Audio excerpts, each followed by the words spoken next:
Welcome to Evergreen Speedway's Home Track Heroes on Seattle 11. Well, a very pleasant good evening. Happy Sunday to you, and welcome to Home Track Heroes here on Seattle 11. My name is Caleb Hart. Ben Iman joining me in the booth for what's sure to be a fantastic episode once again here of Home Track Heroes. 5 divisions in action, including the main event, the Central Welding Supply 125 here tonight. The longest we send the Prolate models around the 3/8. This is going to be fun. It's going to be a great night. Before we get to that, street stocks, mini stocks, super stock figure 8s as well in action. I believe one other in there. That Hornets. Hornets, thank you. That's right. It's going to be a great show. A lot of cars here on the evening as well. It's reunion night at the track. Big thanks to Evergreen Health Monroe as well for sponsoring things. And a big thank you as well to All Ply Roofing, our show sponsor all year long here on Home Track Heroes. Let's take a look. First cars up are the Tire Pros Street Stocks. Jim Fody, the 85, is on the pole out of Edmonds in the trademark RCS car. Stuart Harding is next to him out of British Columbia. The Harding Forklift Services number 39. Second row is Jackson Beckel. Lake Stevens base driver. Tire Pros of Arlington sponsors the 18J. And to his outside, the Phillips Law Firm number 69. Adam Monroe, it's Austin Camp. Row number 3, we'll see the 89 of Marty Sokolski out of Woodinville. He's driving the Matthews Lumber car. Starting next to the Honey Badger, Andy Soul in the 3 car, all the way from Santan Valley, Arizona, sponsored by Tire Pros.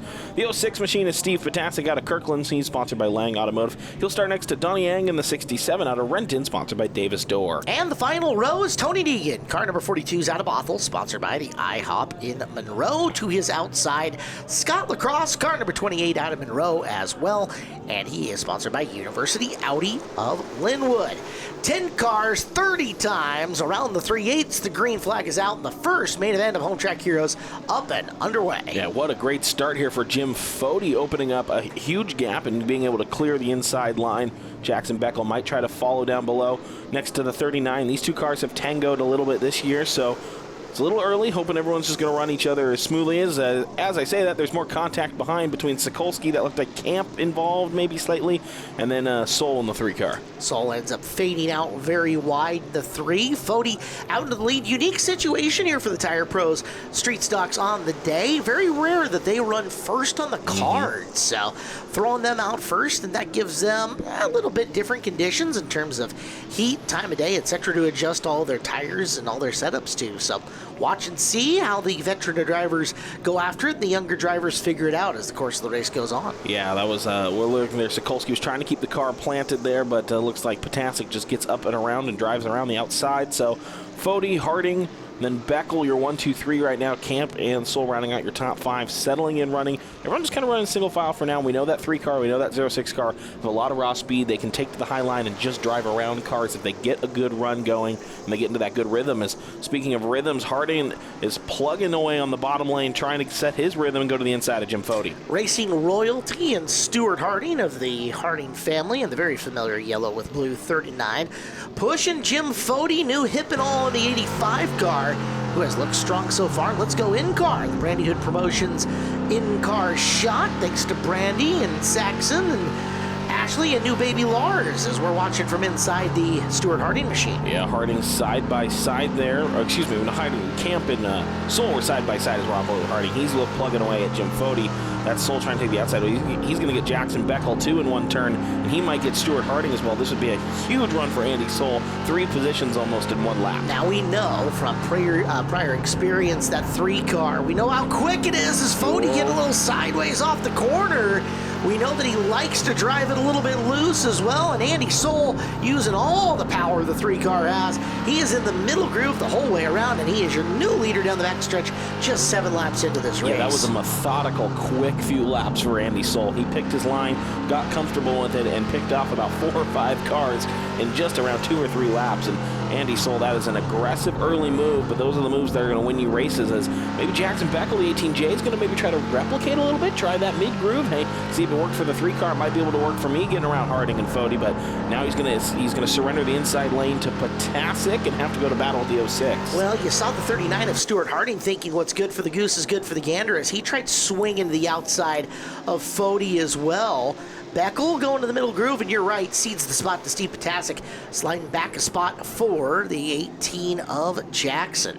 Yeah, Jackson just settling in his rookie season in the Tire Pro Street Stock Division. I maybe at times has not gone exactly how he'd wanted to, as we have contact further back in the field. That's Sokolsky, Camp, and Scott Lacrosse. Lacrosse full send going into the corner, and the chain reaction that comes out of it. We will get our first caution here of Home Track Heroes, and thankfully our track staff here on the Seattle 11 crew going to give us 3 more looks at this thing. We understand here is from the up-top shot.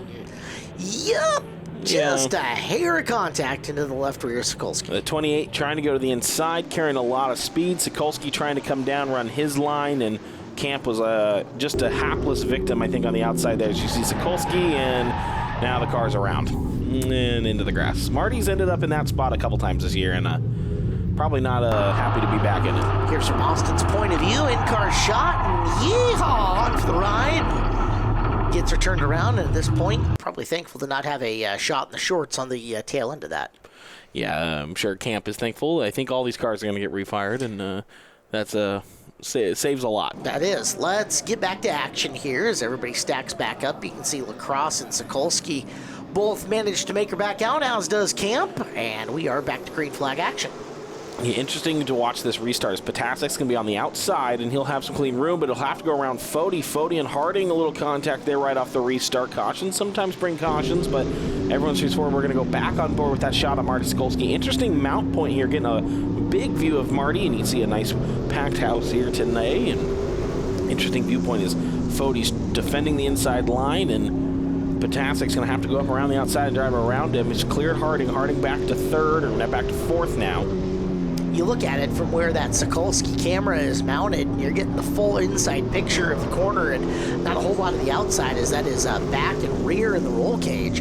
On the left-hand side of your screen, though, Steve Potasic, just like you were talking about, has found the middle and driving up and around Jim Fody, who quickly decided he did not want to be in the outside groove of that restart. Yeet, right down to the bottom of the track. Yeah, Jim Fody wanted to defend that inside line, and he's a friend of a fellow driver who can defend the inside line like no other, Chad Fitzpatrick, and I wonder if maybe they're trading trade secrets with each other, which is defend the bottom with your life. I know the two of them have broken bread in the past and have probably compared notes or two. As Fody a little squirrely off the corner. Here comes Harding looking down low. Stuart Harding going way downstairs. Contact made. The 85 swimming like a fish in a round in turn number 2. Yeah, Austin Camp back to the grass you go, and that one for Jim Fody. He's got 16 laps here still to go. Let's take a look at this one again here. Looks like Fody's going to get the tires rolling again, and not happy, I'm sure, was running a good race there. Just side by side with Harding through 1 and 2. Little contact in the middle part of the corner, and yeah, just made contact, and then a lot of bumper damage, it looks like, there on the body. You could kind of see it coming flying off here in the slow-mo shot. Austin Camp with a really good dive off into the Don Fairley manicured grass there in turn number 2. Here's from Fody's perspective, and yeah, you can see that car kind of hop in the air. Everybody did a really good job of avoiding. Jackson Peckel went extreme evasive maneuvers down to the low side. Here's from Austin Camp's point of view. Yeah, look at this, almost like a swim move, and then Camp. Not bad. Good agility there. Yeah, had one big miss for Austin, and that's been the thing on both of our wrecks here so far. Yeah, initial contact has happened, but everybody else has missed incurring additional damage, and that's why, when we look back at it, everybody but one out there on the field. 9 cars remain, and they've still got another 14 laps to go. We're back to green. It looks like we've unfortunately lost Jim Fody right now, but now the front row, Caleb, Potasic, and Soul, these two have been duking it out all year long side by side. Good run for Beckel on the restart, and it looks like Camp using that evasive maneuver to his advantage, going to get to the inside of Sokolsky. And no, I see Fody back out there, so maybe I was wrong on who we're missing. I think Donnie Eng's 67 off racetrack. It is Potasic driving around the outside of Soul, and Potasic into the lead in the 06 car. Let's take a look from the in-car on his shot. Ooh, yeah, that is smooth, like, nice body lotion. That could work, yeah. Or like butter on your bread? Depends on the bread, depends on the butter. Although Texas Roadhouse roll with some butter sounds great right now. Okay, yeah, now we've lost the plot. And there we go. Potasic is facing a threat from the inside. Here comes Soul back after him. Wasn't the best restart for Andy, but Andy's going to drive back into the lead as Potasic nearly off and into the manicured grass on the back straightaway. Yeah, Potasic's trying this mid-groove, and that looks like Jackson Beckel's getting back into the battle now. The 18J and the 06 have driven each other hard all year long, and Jackson has just been on the losing end of those battles a lot, and it's been hard. I think no one in this class has really quite had an answer for the 06 of Steve Potasic besides the 3-car of Andy Soul this year, but Jackson taking it to him, saying, I've learned a lot over this year, and I'm ready to battle. Well, let's look at it this way, too. Beckel's been to victory lane here in every division he's raced in at Evergreen Speedway, at least raced in as a full-time competitor, so he's going to figure it out. He's going to know how to get around this racetrack, and now really pushing Potasic on the inside. Potasic has not moved off the middle. It's the interesting thing to me. I would have figured he would have dove back to the bottom sooner than what he has. There he goes to the low side of 1 and 2 finally to prove me right. Yeah, with 10 to go, but you can look at the big gap that Andy Soul has eclipsed to Steve Potasic. Wonder if maybe Soul just didn't refire as well on the restart, or maybe he got a little bogged down there in traffic and Potasic got around him, and now Soul found the car again and decided to get up and boogie. I know at one point in time, one of the crew guys had said that they were fighting transmission on the 3-car in some form or fashion, so who knows if that reared up to bite him on that restart, but now up to speed with 8 to go, and Andy Soul stretching. Potasic's got to push mid-corner. You can see it, you see it more in 3 and 4, but right there on corner exit of 2, let's watch it right here. The car had a better corner that time, so it makes me look dumb. But the previous couple of laps, it had just stepped out a groove right at the mid-turn. So Steve might have made a little adjustment to what he's driving, and, well, there's that push one more time. So you can see he's fighting something that's kept him a ways back now from Soul and has kept Beckel right up and on him. Yeah, that little push has been the difference right now, keeping Jackson Beckel running with the 06 of Potasic, and probably a big part of why Steve's not able to go run down Andy Soul, and Jackson's really keeping the nose contact back in the field. Oh, Jim Fode's going around again. Tough day for Jim. Facing the inside of the racetrack, caution flag is out. And let's get another look at how this all went down. It's Lacrosse, the 28, Jim. Oh, dirt tracking her already off corner number 4. Into the turn, and it didn't take much. Around goes Fode. We go to a break. We'll come back. We'll finish off the Tire Pros Street Stock main event here on Home Track Heroes on Seattle 11. We are back here on Home Track Heroes, where there's just 6 laps to go here in the Tire Pros Street Stocks a main event. I'm Caleb Hart. He has been Iman. Our show brought to you by All Ply Roofing. Your race leader is Andy Soul. The last time we had a restart, though, Steve Potasic jumped up and stole it away from him. Soul this time looking better on the restart as he jumps back out to lead. And it looks like we got a new second-place driver. I was going to say the car that had the best restart, I think, Caleb, is the 18J of Jackson Beckel. Going to get down underneath Steve Potasic and clear him from second. Does Jackson have anything to take to Andy Soul? No one has anything to touch this 3-car in the race day, maybe except for Steve Potasic for a handful of laps, but it has really just been Andy Soul's race. So maybe does Jackson have anything late to throw him? 5 to go. Here comes Austin Camp into the picture. Hey, look at that. Beckel is just a half groove lower than Soul here in the late running of this race with 4 to go. Now Andy gets away that time by, but Beckel doing a better job of gluing to the low side of the raceway. It's a real solid looking number 2 run for Beckel, and down to 3 to go. It's not over for the 3-car, but I think the larger lady is starting to work those vocal cords a little bit in warm-ups. Yeah, the sun might be setting on this good night for Jackson Beckel. We'll see if he can close in, but right now Andy Soul just seems to have something else under the hood of that 3 today that is just, and he is charging away. Right now we're see if Beckel can hang on from Potasic. They've seemed to drop camp a little bit. It's 2 to go, and I think right now the best battle on track will be this one for second to see if Steve Potasic can throw anything at Jackson Beckel. Yeah, I got to imagine now that we've seen a second restart here and we saw him power so far away from the 18 and the 06 that was something with a shift, something with a transmission on that earlier one where Potasic got around him. We're down to 1 to go, 3/8 of a mile remain.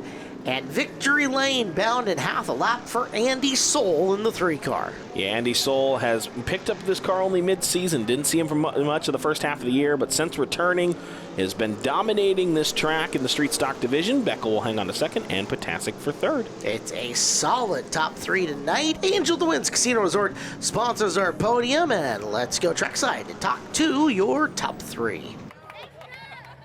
A little habit there, Steve. You were battling out there with Jackson there, seemed to get you on the late race restart. What more do you think you needed to hold on to second there and potentially get a shot at Andy? The car was good. It just got looser and looser and looser, and I cranked a bunch of front brake in it, and it didn't do anything. It's too loose. I did what I could to hold on for third, I guess.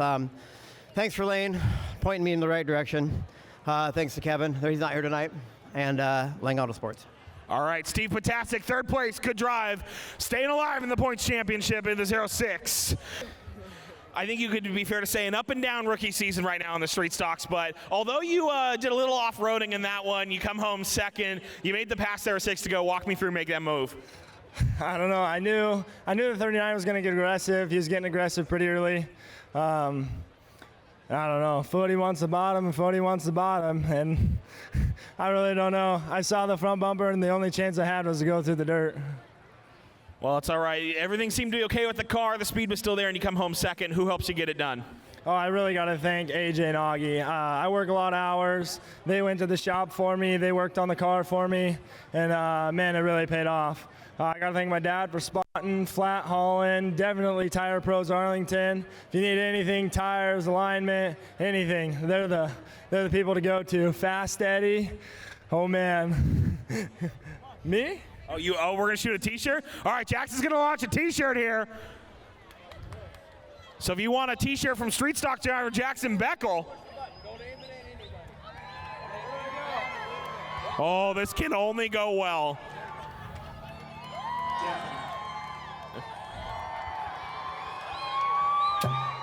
It's out. Oh, off the railing. Good shot. J Services, Genesis, Mike, I know you're here. Thanks for all your help this year. Friends and family, all you guys for coming out. Andy Soul and Steve Potasic, you guys are great guys to race with. Everybody else, and yeah. Jackson Beckel, second place tonight, Tire Pro Street Stock Division. All right, Andy, you made the move there midway through the race, but had to survive a couple of cautions there. At any point, were you worried when you were having to grit them back up and restart? Well, I knew, my spotter was telling me that Steve is there. I mean, he's always a tough competitor. He's going to give it all he's got. He definitely got me on the outside there. I just knew just to tuck back in and be smart and save my tires, and we just were able to get by him after he got free a little.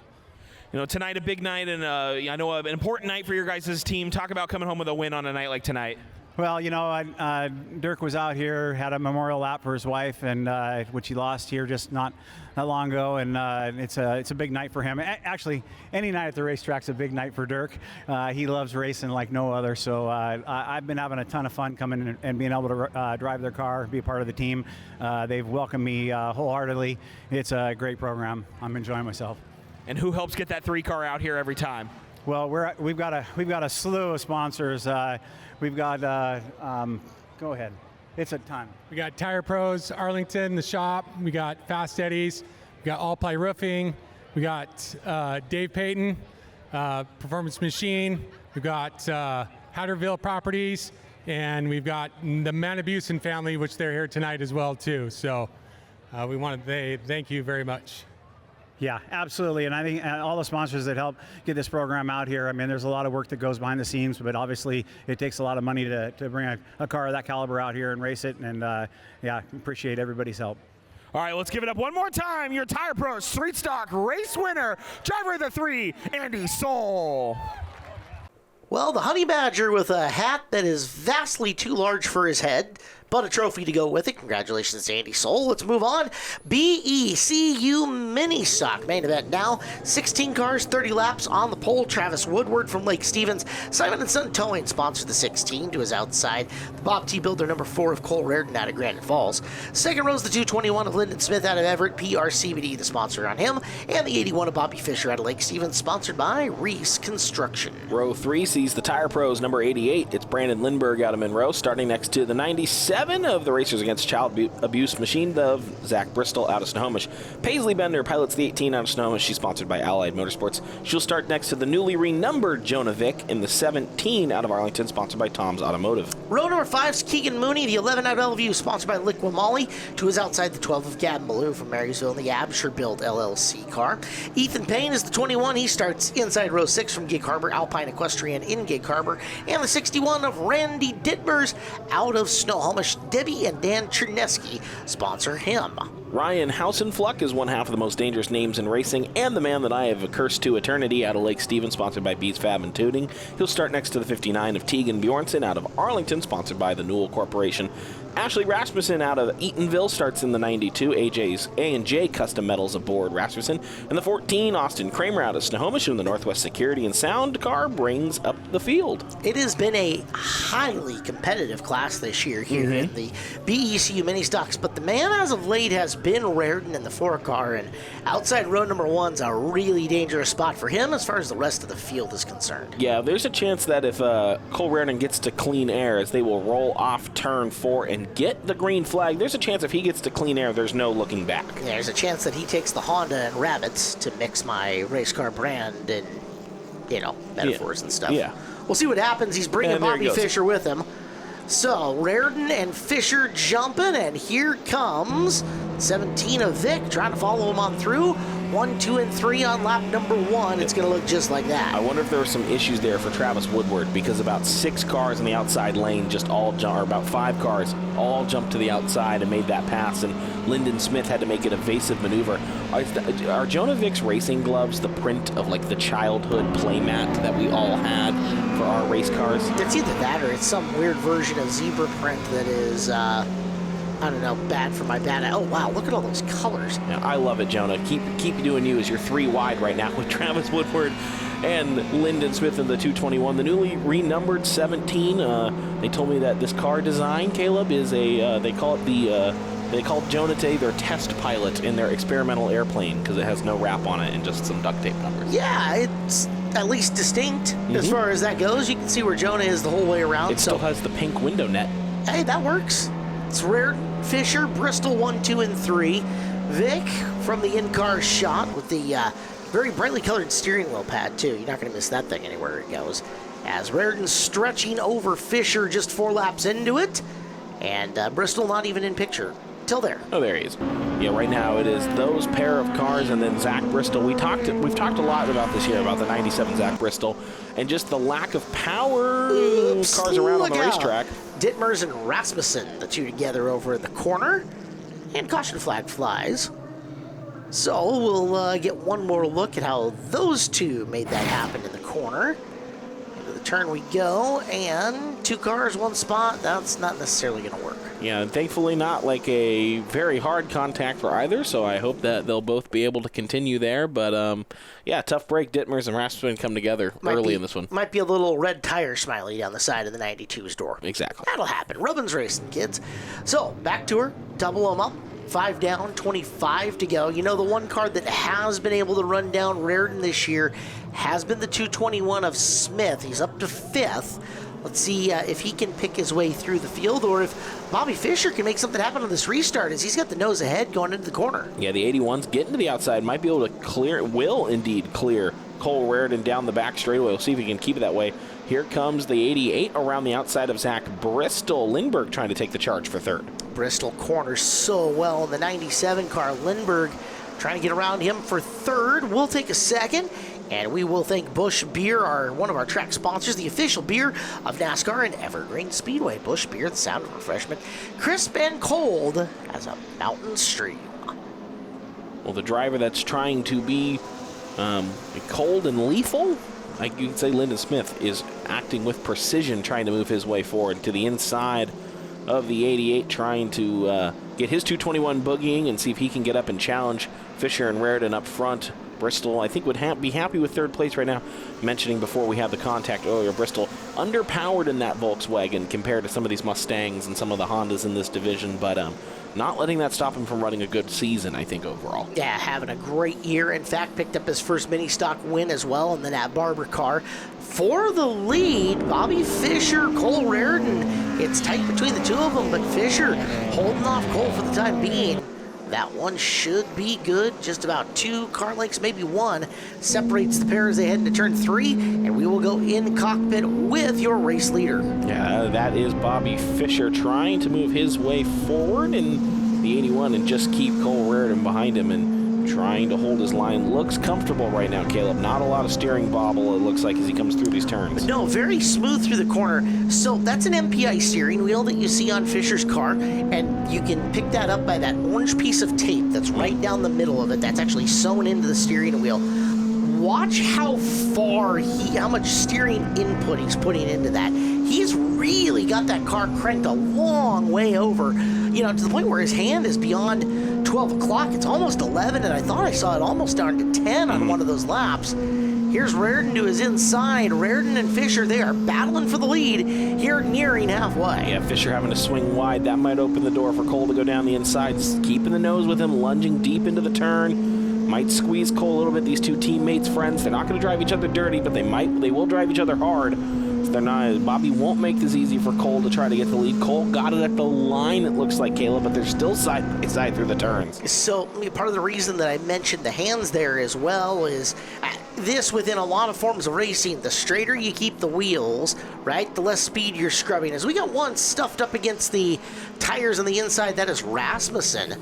When you're cornering, you are naturally scrubbing speed. The more you turn, the more those wheels are scrubbing that speed, the more sideways they are, not straight, using the full contact to go forward. I think that's hurting Bobby a little bit there. You don't want to have to turn all that much to get into the corner. That affects straightaway speed as well. Yeah, so we'll see what Bobby's having to do when we come back to this. I think per last completed lap, Bobby might be starting on the outside here, and he will. Cole Reardon will have the inside, was race leader at the last completed lap when we reset.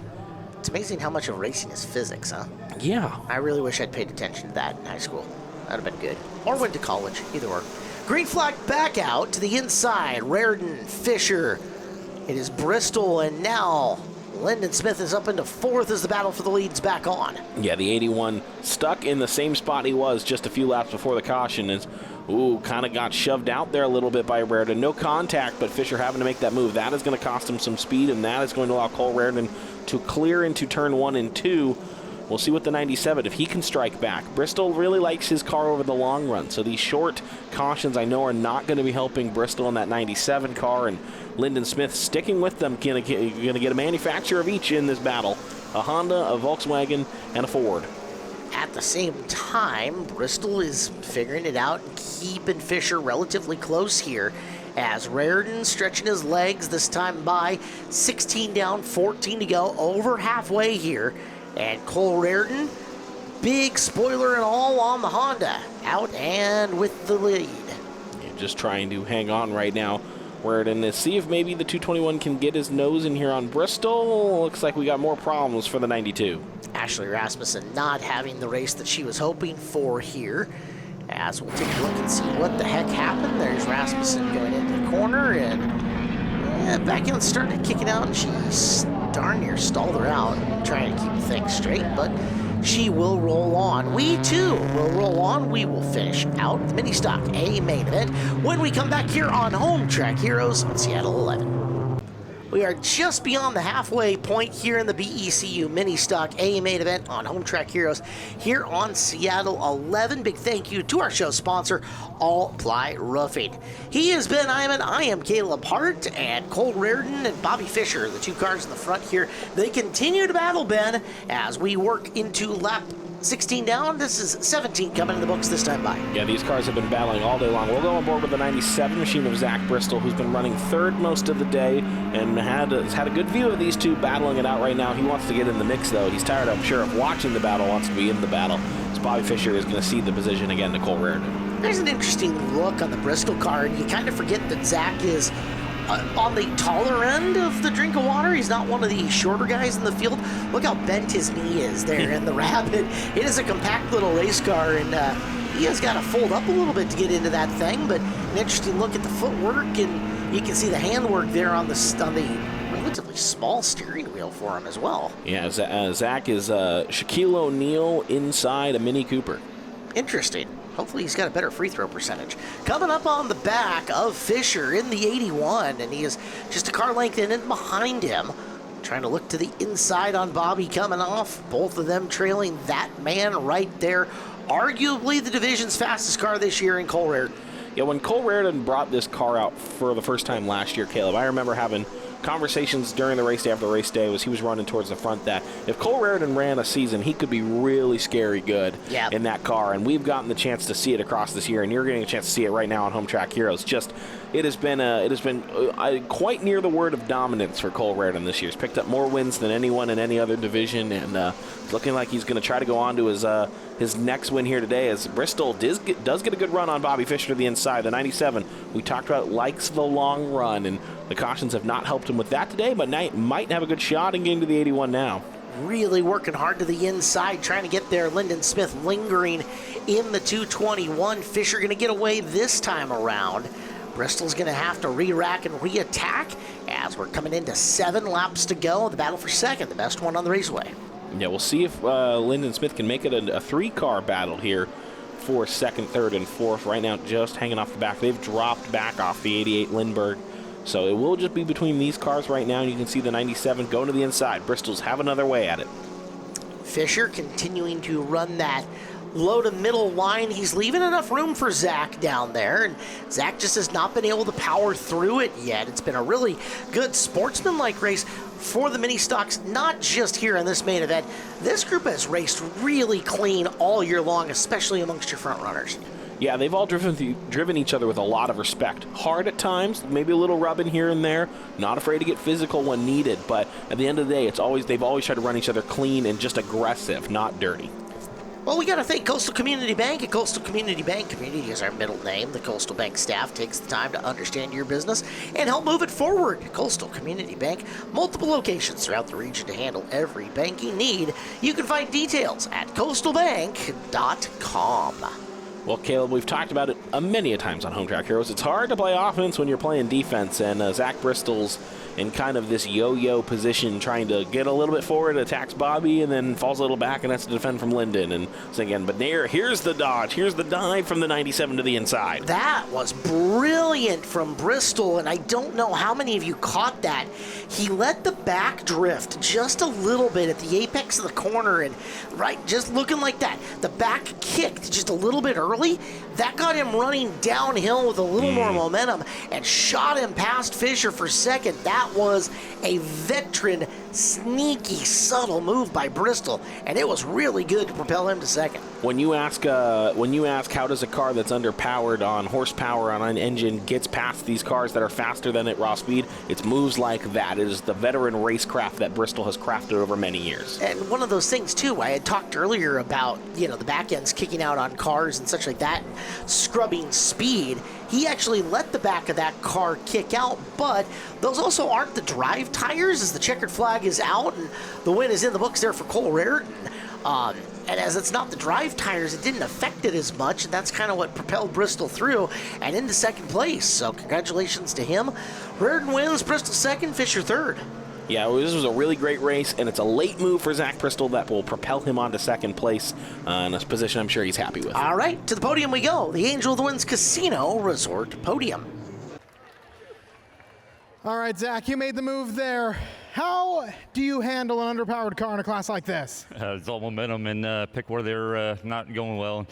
Once I got about 5-6 laps in, I could tell, definitely not with Cole, but with Bobby, I readjusted 1 and 2, and he was really tight off, and then thankfully he made a mistake coming off of 3 off of 4 there, and I got to run, and I knew I could beat him down here. But you just got to stay in it, kind of like the Hornet car. You got to hang in there, capitalize mistakes. If it happens, cool. If not, it is what it is. Heading out to go pull double duty right now. Who would you like to thank for that? Nat and Amy Barber for letting me run their beautiful Volkswagen. FTG Racing, all the boys. Took some big swings at it last night in the shop, and obviously it made a world of difference keeping up with those Hondas. Racers getting shot at beats. My beautiful girlfriend Sarah. My good luck charm Jenny's actually up here. Beaners is always for you, brother. Candy, Momo. And I want to give a shout out to all the former racers, crew, everybody that came out tonight. I'm myself a third generation Evergreen Speedway racer, and I love on this night to come out, race in front of you, and put on a good show. So, hey, let's go for the Hornet car so we can go 2 for 2. Driver the number 97, second place tonight, Zach Bristol. It may not be the top spot, but after a season full of ups and downs, a heat race win, a podium, and a fast time's got to feel pretty good, right? I couldn't be happier. You put on a great show there, battling with the 4, then the number 97. How's that car feeling now that it's really coming together? It's fast, but I've had so much work on getting it running right. I'm lacking a little bit of a setup, so I'll get her dialed in.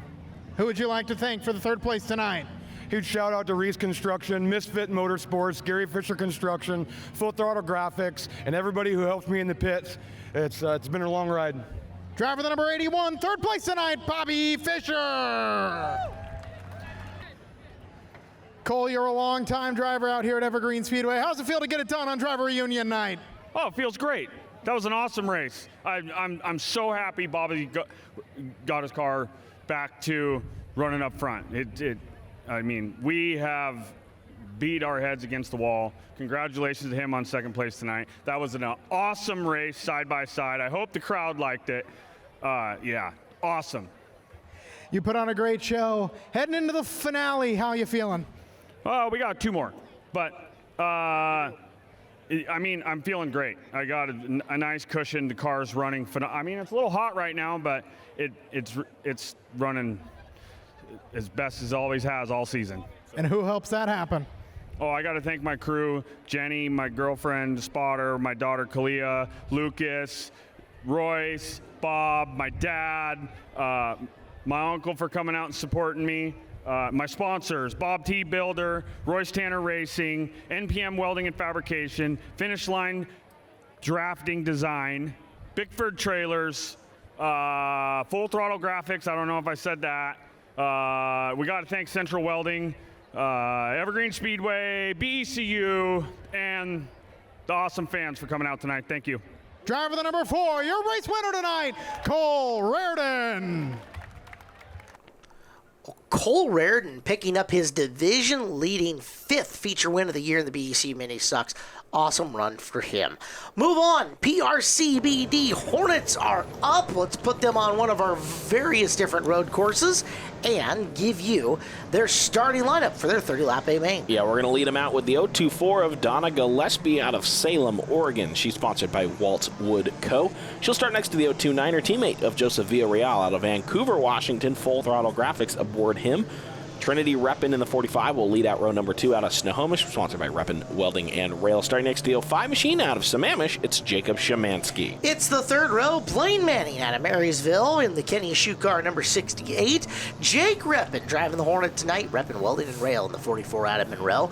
Row number 4, Brad Gruhl, the G2 Estes Heating and Cooling, and the 67 is Zachary Dixon out of Marysville, the Color Specialist Premium Quality Paint Service. Bobby Hauk starts in the 08 out of Snohomish, sponsored by Snow Valley Farms. He'll start next to the 30 machine of Pat Folger, who's sponsored by Olympia Pizza. And then Dempsey Graham out of Duval, sponsored by LAF Tech in the 132. We'll start next to the 15 tonight. That's Matt Snyder out of Snohomish, sponsored by Handy in the Valley. Row number 7, Cameron Iverson from Buckley, Washington in the 810. The very fast Christian Miller in the 77 from Everett, sponsored by Turbo Espresso next to him. Row number 8 to the inside, Dustin Lytle, the 21L from Marysville, Braven Metals sponsoring that car. And it is our Figure 8 Nationals feature winner, Peyton Hopp in the 16 out of Snohomish, sponsored by the Cut Shop of Woodinville. The Silver Bullet, the 00 Dan Miller out of Everett, is sponsored by Exterior Wall Systems. He'll start next to the 17S of Gino Solomon out of North Bend, sponsored by Valley Asphalt. The 1 Junior, Zach Bristol, pulling back-to-back double duty out of Snohomish in this car, sponsored by Hibbs Automotive. He'll start next to the 43. Damon Claiborne, Fred Flintstone himself, is out of Snohomish, sponsored by Kia of Everett. And row number 11 to the inside, Scarlett Fisher out of Marysville, sponsored by GN Northwest. Tony Blodgett going Hornet racing tonight. The 44B, that's Mason's dad out of Lake Stevens, sponsored by Allied Motorsports. The back rows, Tanner Bjornson, the 01, All Ply Roofing sponsors the car out of Arlington. And the 33X is Jeremy Matthews out of Monroe, sponsored by Pacific Metallurgical Incorporated. Full 24-car field, 30 times around the big course. And we are ready to go coming out of the corner for our first green flag of the Hornet main. Caleb, I appreciate you saying the big word, so now I know how it's said. Metallurgical? Yes, thank you. Polysyllabic words are hard for you? And that one is, at least. Okay. Green is out. Gillespie up in the front along with Joseph Villarreal. And Villarreal out to the early lead. Yeah, good getaway for Joseph. Szymanski in the 05 might try to charge to the inside of Donna here, as this is the high-speed part where they're going to go through the 3-8 oval. This is just the road course, Caleb, so the traditional road course tonight. This is the course that Hornets practice and qualify on, but granted, not always the course they get to run for the main event. So the driver should feel the most comfortable, and where we're going to see a lot of action is where we're seeing the onboard Brad Grewell. That's the hairpin section, and already he is speaking into existence. Hauk Tua and Zach Dixon into the grass. That's a lovely manicured grass courtesy of Don Fairley, and well, we'll stay clean. We'll stay green. They didn't mess it up too much in order to throw the caution. No, that is one of the things I love about Hornet racing is when they do have an incident, they're usually pretty good about getting themselves back on track and not causing us a big delay. Looks like Grewell trying to get the inside, watching Blaine Manning and one of the reppin' cars make some contact there. They are painted identical to make life hard for us, so. Fun. Not sure which one, but Jake, they'll move forward. Jake, brother, could you just throw some paint on one of the two? Nope, they're both yellow. Or a splotch of paint or something. Help a brother out. It is Brad Grewell. You're watching in cockpit for Brad, and he is outside that top group right now. It looks like he's sitting 5th and working on the back one of the cars ahead of him as there's a look at Villarreal leading some laps early here. Yeah, but one thing we can note with these Hornet cars, big full inverts, 30 laps, lots of fast cars that have to start further back in the field that are going to charge their way forward. So the first car that seems to be doing that right now, Caleb, looks like Hop and Christian Miller, who've picked up the most amount of spots. You mentioned this is the track they practice and qualify on during the course of the day. Of note, it's been a minute since we saw the traditional road course for these guys. The weight transfer section in the middle of the course is really your separator here. How much speed you can keep, not there, but as we watch your leaders come by, right through here. Right. Because you've got to make a very subtle left off the corner, then this bigger right and the really tight hairpin left. And the quicker you can get through that without scrubbing speed while keeping your momentum and your speed up really determines how good a lap you're going to have. That's right. Tanner Bjornsson, like your grandmother, in the left lane trying to get off the track, and Blaine Manning going down the inside of Jacob Szymanski. This will be the battle for the lead, or for third, and oh, nope, now he's just parked it. So, Grandma, move the car. Sorry, Grandma. Love you. Looks like he was coming out of pit lane, too. Yeah, so Bjornsson, something sour in the 0-1. We'll get another look at it from one of our front straightaway speed cams. With that, we'll take a commercial break. The PRCBD Hornet main event comes back next here on Home Track Heroes on Seattle 11. 5 laps in, 25 to go here in the PRCBD Hornets on Home Track Heroes on Seattle 11. I am Caleb Hart. He is Chef Ben Iman, and our show brought to you by All Ply Roofing. As we go back to action here, Ben, 25 to go. Villarreal's led them all so far, but sticking this field and bringing them all back close together, not what he wanted to see. No, Joseph has had a really good start. You know, this 029 has had some solid speed all year long and is maybe just looking for the right opportunity and for the cards to break his way.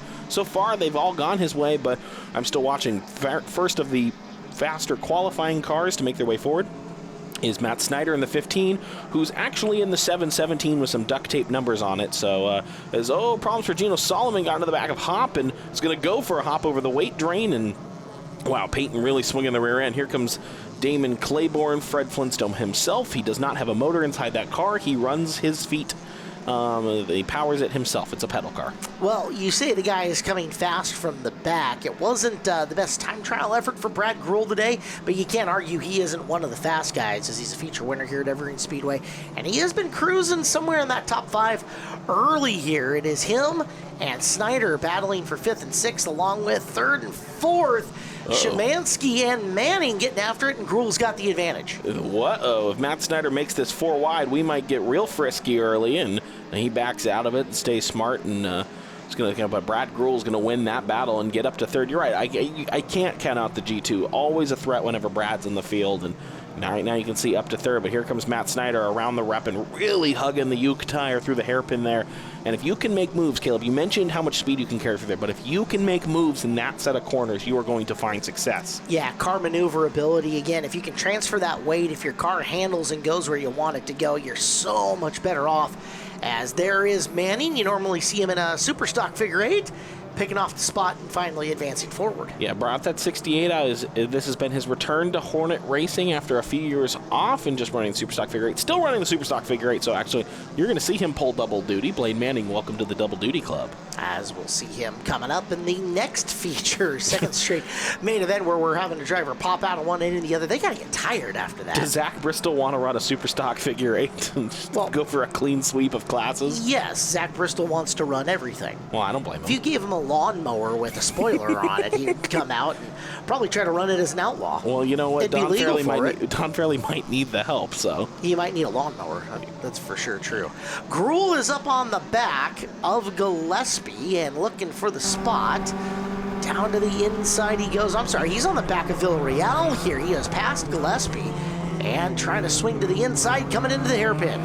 Matt Snyder in the 15, moving his way forward here. Heats onto the back of Gillespie and wants up onto the podium. It's Brad Gruel's your new race leader. And speak of Zach Britt, problems for the defending Rookie of the Year, Dustin Lytle around. Shower of smoke around the corner, but he'll get her back up and going as your race for the lead is, well, over.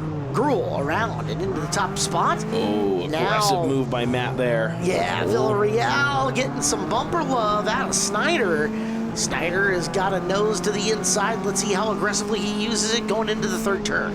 Yeah, this is the Diesel Snyder car being run by Matt tonight, so we know how much speed the 717 normally has. Side by side Villarreal, they're really squeezing each other. Nowhere for Villarreal to go. He has to check out of it. He's going to lose ground. Gillespie really launches it in there. The 024, a little revenge for the 029 on the 15 as it went by.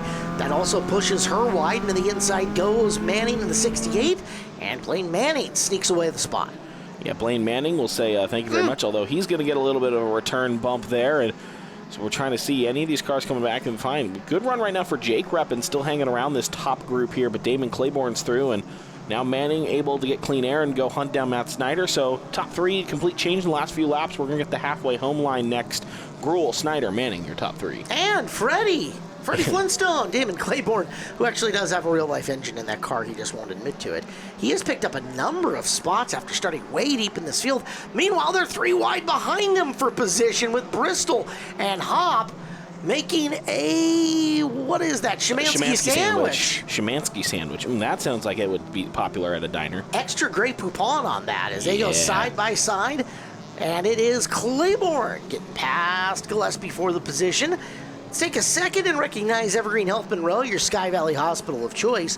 Serving multiple cities in Snohomish County, Evergreen Health Monroe is going to take great care of you. From top-notch urgent care, emergency room visits, or regular doctor visits, Evergreen Health Monroe will care for you.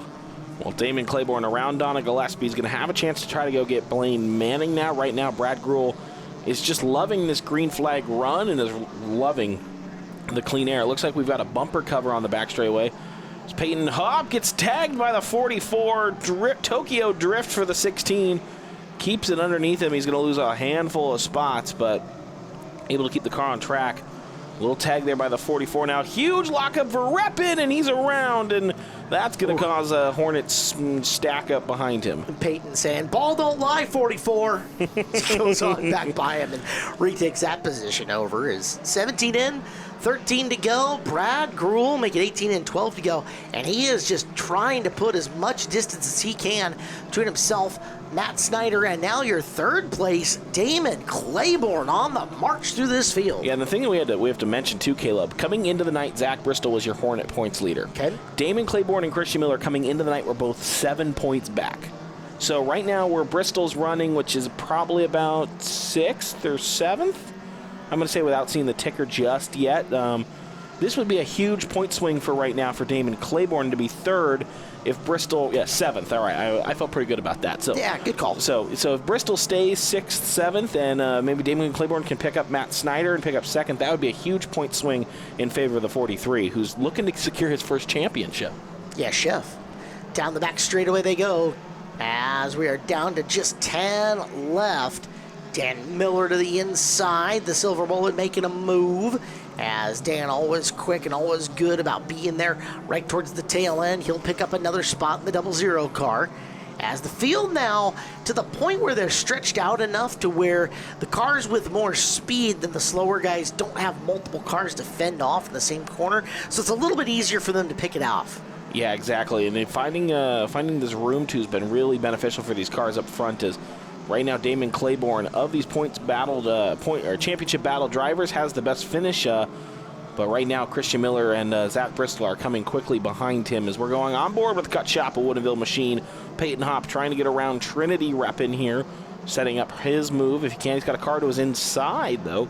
Not quite sure which car that is on this shot, but see if he pops in here. And is that Bristol, maybe? Might be. Maybe. Left-hand side of your screen was your leader. There's Zach Bristol in the 1. Ah, Bill Bleem impression. So he is a little bit further up and forward than what we think.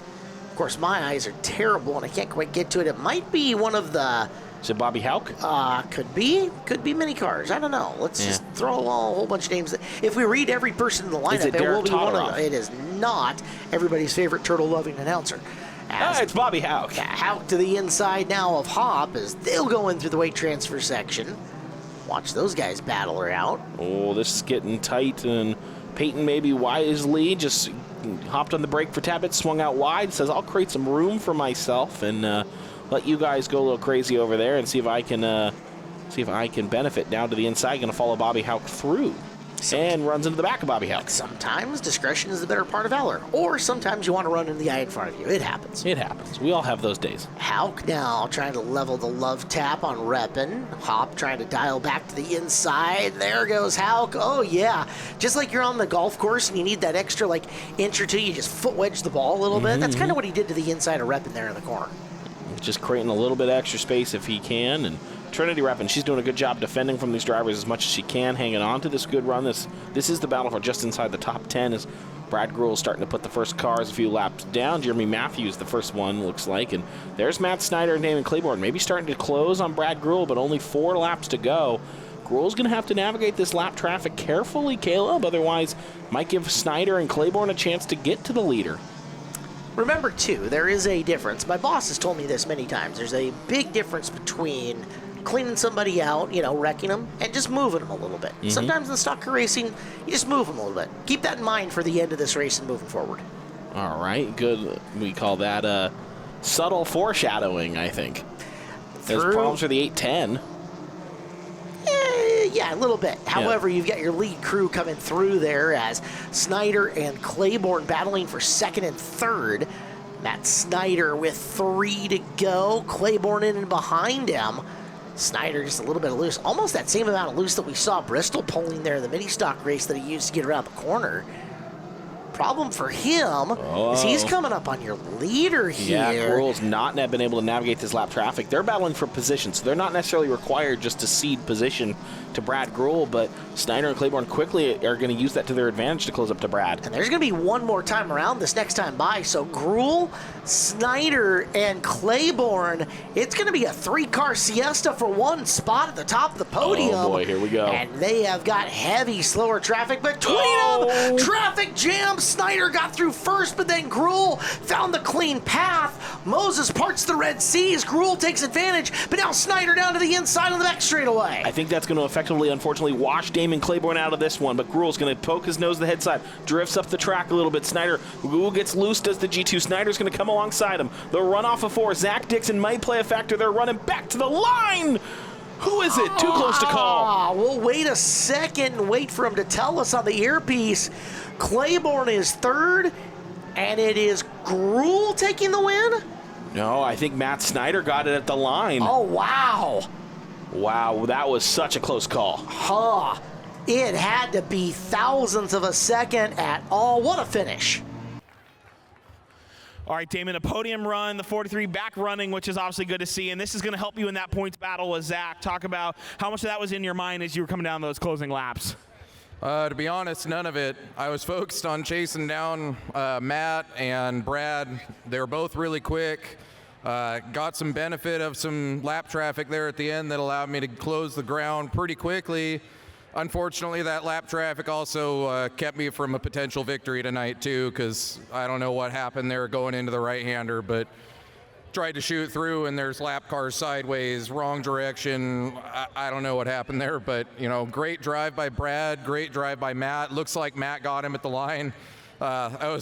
Unfortunately, I was a spectator to that drag race to the finish line. I much would have rather been a part of it, but either way, car was really good all day today. We got a flat tire in the heat race, which hampered that, but really great. Come from 20th up to 3rd, 30 laps. That's pretty good. I'm pretty proud of that performance tonight and proud of the car. I'd like to thank my sponsors, Kia of Everett. If you're looking for a car or need your car service, please come see us. GN Northwest, Brandy Hood Promotions. She does all my vinyl, all my GoPro video. Couldn't do any of this stuff without her. It's so cool that she does all that for us. BSR Racing, Hornets Nest Racing. And just thank you all the fans for coming out today. It was a pretty inclement weather day, and it turned out to be a beautiful afternoon. So thank you for coming out and sticking it out with us. Third place tonight, driver of the 43, Damon Claiborne. Brad, I think somewhat of just a case of wrong place, wrong time. You had a fast car all night, but just walk me through that final lap from when you took the flag to drag racing Matt at the line. About lap 20, I saw Matt coming, and I was like, man, he's coming fast, because every lap he would gain on me, and I was just hoping lap traffic would help me, and it didn't work out. So he came up alongside of me, and I seen him pushing that car, and I'm like, I tried to pinch him, didn't work out, so I'll take a second. Well, a good run for you nonetheless to be back up on the podium. Who helps you get the G2 out here? My girlfriend Amber, all you fans. Without you guys, we couldn't do this. SD's heating and cooling. Yeah, that's about it. All right, well, Brad Gruel had a fast car all night, second place in the end of the night for the G2. Matt, you were having to close Brad for so much of that race. When you got to the white flag with one go, do you think did you feel like you had enough car at that moment to try to get to him? I was hoping that lap traffic could slow him down. The lap traffic definitely threw a wrench in that one. You guys had a great drag race. Talk about just your day. I know you're hopping in Diesel's car today, had some issues with yours earlier. Yeah, at the finish line there was a car in front of me, a slower car, and I was literally pushing him to get past Brad. I can't believe I got it. I cannot believe I got it. Well, nonetheless, top spot tonight in the 15. Talk about who helps you get the car out here. First of all, I want to thank Diesel for letting me use his car. I brought my car out today. I was having some issues last minute, and we went and got his car, and it's a good car, actually. It's a really good car. I'm actually pretty impressed with it. But I'd like to thank Hand in the Valley, Snow Falls Credit Union, Valley Asphalt, SC, the Moose Lodge, everyone in my pits, all the fans, and especially these two little ladies right here. They do a lot for our team, so that's about it. All right, congratulations to your race winner. By a nose or by a car, it doesn't matter. They're all the top spot. Matt Snyder wins tonight. Home Track Heroes continues on here on Seattle 11. We welcome you into the show. We thank you for letting us entertain you here on a Sunday night. Show's brought to you by All Ply Roofing. I'm Caleb Hart. He is Ben Iman. We've got one round of figure eights tonight. They're the Monroe Grocery Outlet Superstock figure eights. And the lineup looks like this. The 45 of Chevy Vincent's on the pole out of Darrington, the Pro H&S car. Guy Litz outside row number 1, the 88 out of Seattle, sponsored by Protocol Plumbing. Row number 2, the Bill Fleischacker owned 36 of John Carlson, sponsored by Rev Up Energy. And to his outside, the BECU number 67 of Mackenzie Dietz out of Monroe. The 11 machine, that's Blaine Manning, pulling double duty tonight. Be Happy Carpet Cleaning aboard him. Starting next to the 43 out of Darrington, Sheridan Vincent, sponsored by Pitt Innovations. Jeff Talbert pilots the 47 out of Arlington, sponsored by Pilchuck Heating. He'll start next to the one-arm bandit, Quentin Borison, in the 5 out of Aberdeen, sponsored by Mary's Towing. Inside row 5, the 01, the Criz, Doug Delfell, sponsored by Powder Coaters Inc. Rick Yargis, the 17X out of Stanwood, McCarthy General Contractor, sponsors him. And then the 6th row is Chris Southard, the 76S out of Everett, Allsolve Plumbing on his sponsor list. Jimmy Powers, the 369, sponsored by All Ply Roofing, is outside of him. Devin Jenkins pilots the 195 out of Maltby, sponsored by Pacific Northwest Traffic Control and Supply. The 78 is Jeff Anderson out of Snohomish, sponsored by Rugged Radios. The 8 machine, Captain Chaos on the rear out of Mill Creek. That's Jacob Funk, sponsored by Pacific Northwest Traffic Control and Supply. And Robert Weldon, Big Birds, in the 63 out of Arlington, sponsored by All Ply Roofing. 16 cars going 30 times around. I can't imagine anybody tuned in to Home Track Heroes hasn't seen the figure eights, but you never know when we're going to have new viewers into the program. This is not circle track racing. It's figure eight racing. They're turning left and they're turning right. You make a left-hand corner, the north pole that they're in right now, all the way around it. Then you cross the intersection for a set of right-hand turns around the south pole, then back through the intersection, and one full circle of the 8 is one lap. They're going to do that 30 times, 60 crosses of the intersection total, and may the best man or woman win as the green is out. Yeah, right now the best man is the Geilitz in the 88, Chevy Vincent in the 45, the Young Gun into second. Mackenzie Dietz slots in third, Carlson in fourth. Dietz, Carlson, that's your championship battle. Third driver on the outside looking in right now, Quentin Borson. He's a few points back right now, but the battle is hot between the 36 and the 67. And that's just due to a couple of races where the 5-car exited early. A couple of DNFs really hurting the Mary's Towing 5. However, Borson trying to make up for it. And if we get a look in cockpit, yes, he really is just a one-armed driver. Pretty incredible what Quentin can do. The multiple-time track champion as he settles into this early running. Litz will lead. Chevy Vincent, Mackenzie Dietz, and John Carlson, 1 through 4, before the gap back to 5th at the moment. Well, our flagger's pointing at something. He's pointing at the 195. It was Devin Jenkins who was slowed up.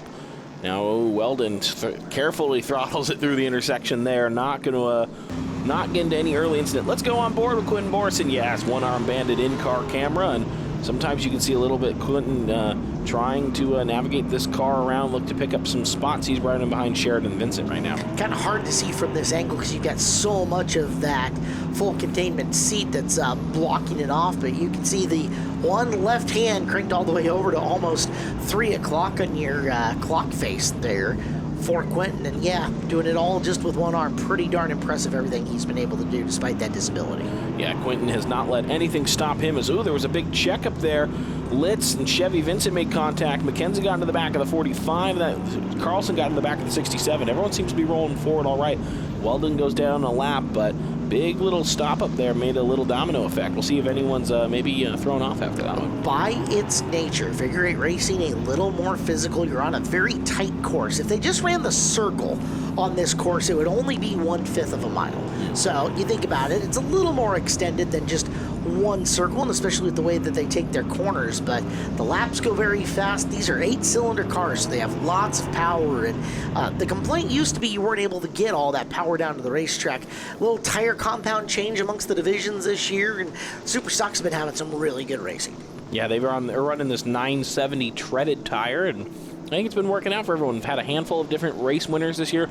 Carlson's been a winner. Mackenzie Dietz has won. Blaine Manning picked up a win earlier this year. So handful of different winners. Good to see Guy Litz leading right now. He might get a chance to go to victory lane in his return. He's been out of the saddle for a little bit.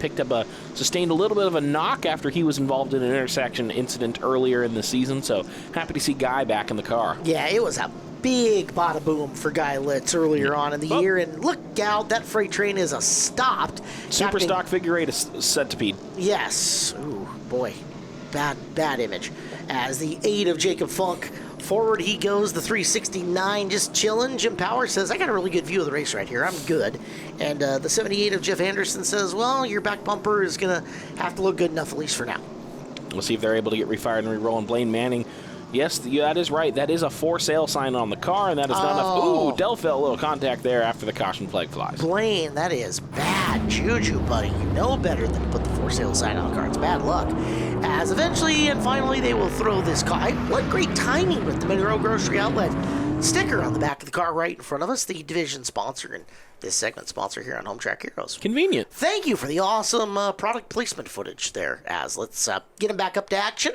2x2, they'll go once again. In and behind your leader, it's a Delaware-style restart for Guy Litz with 10 down and 20 to go. Well, Mackenzie got a great jump there. She's going to take it straight to Chevy.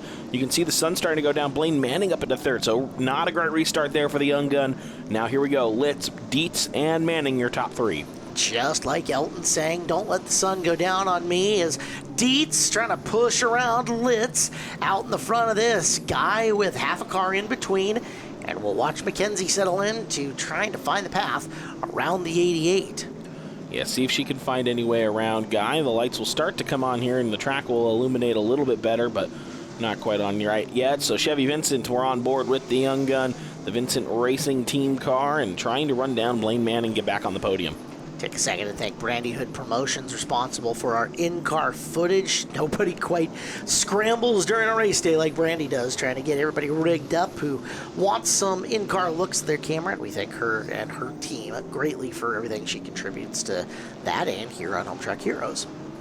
Litz, Dietz, Guy, a little push at the corner, but plenty of speed coming through it and holds that top spot still.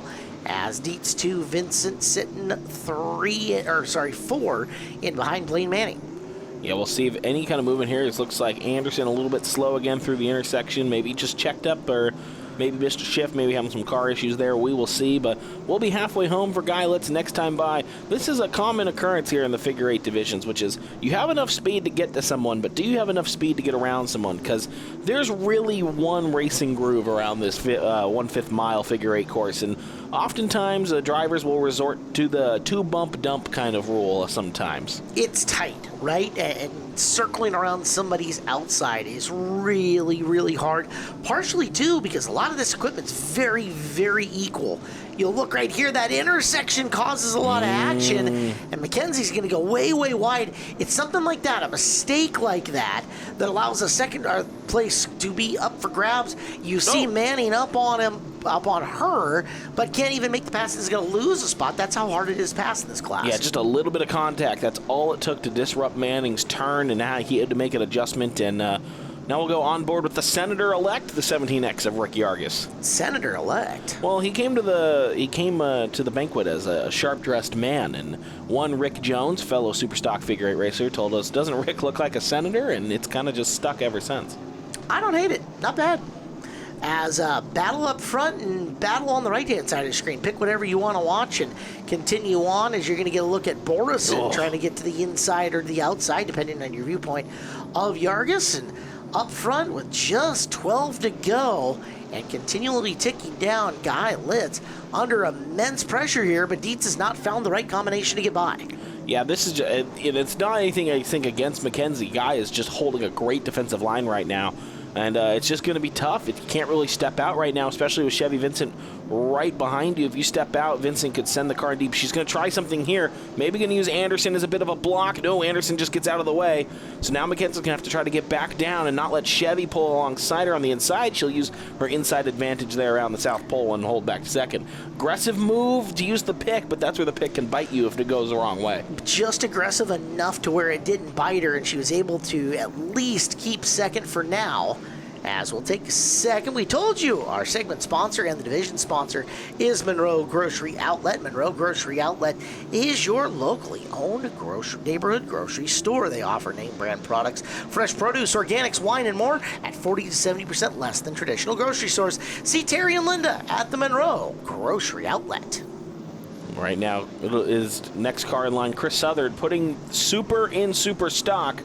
And right now, drifting to the outside, going to let these fast cars maybe go to the inside, but this is going to push Litz to the outside. A little contact maybe between the 76S and the 88.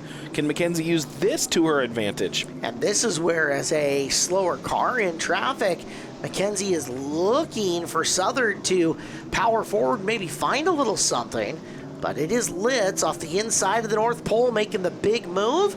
Dietz matches and will clear going into the South Pole. We will go on board with the 67 machine of Mackenzie Dietz, trying to run down Guy Litz. It'll be 5 to go when we get to the line, Caleb, and we'll see. Does Mackenzie what does she have in the tank of that Ford? Always remarked how clean Mackenzie's cockpit is, but she forgot her racing gloves once again, tisk tisk, as they work in through the South Pole. And once again, Guy Litz just a half car away, waiting for the mistake. Mackenzie has not used the front bumper, and we have seen it's pretty traditional at corner entry or apex. Just a little wrap on the rear of the car in front of you is pretty common. Hasn't happened yet. We're down to 4 to go, and it'll be 3 as they cross this time. I'm just more amazed by watching the hands of Mackenzie. As she comes through the right hand, you can see through this left-hander, she's got both hands on the steering wheel. Watch as she comes back around the left hand. She almost lets the left hand drift off the wheel and just kind of get loose and just really yanking the wheel down right side and get back to her spot. interesting enough, has that same center of the steering wheel marker on the wheel that a lot of other people do, but she runs hers all the way to the right. That would drive the OCD and me absolutely nuts. Down to 2 laps left. Litz, Dietz. Can Guy Litz get her done? Vincent in a solid third. As this time by, we will hit the white flag one more time around. Yeah, I know Mackenzie would be happy with this finish because it would mean a lot for her in the points battle right now with the cars she's battling behind her as they come through the intersection for one of the last 2 times. It is Litz there. Dietz looks low. There's a little love tap, and it gets Litz way squirrely. Litz out of line. Dietz with the move on the final lap, and to the checkered Mackenzie Dietz with the W. Wow, what a finish there. Dietz will win. Chevy Vincent second will elevate. Blaine Manning up onto the podium. Good finish for the 11 car to get up on the podium. What an electric finish, and we might not be done, Caleb. Oh boy, let's...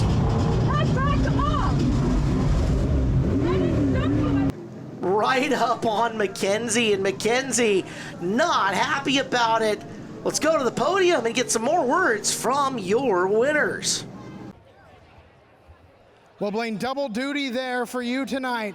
How tired are you after running a full Hornet main and then following it up with an entire Super Stock Figure 8 main? Man, when I seen the schedule come out, I couldn't believe they were going to be back-to-back.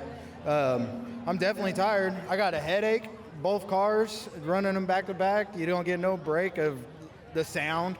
So I got a headache, but it's fun. That was the first Hornet race in 3 years for me, in my car anyway. So I'm excited to have that back out here and dominate some more races. And second podium in a row for the Super Stock, so I can't complain. Hey, third and fourth tonight. Who helped you put that car together? Kenny Shoecar is the car owner of the Super Stock. He works on it all night, all day, on weekends, all the time. He's working on that car, so definitely give him a thanks. Our sponsors, we got Be Happy Carpet Cleaning, GN Northwest, B&R Drywall, and then his older brother John is here today, and he gave us a couple $100 to put towards the car. So got a few people helping us out, and we'll try to get up here again. Driver of the number 11, Blaine Manning, third place tonight. We up in the booth saw some sparks coming off the car there at the end. Any sort of handling change? Yeah, I also think I had a flat tire, but I'm pretty sure the trans is completely gone, broken.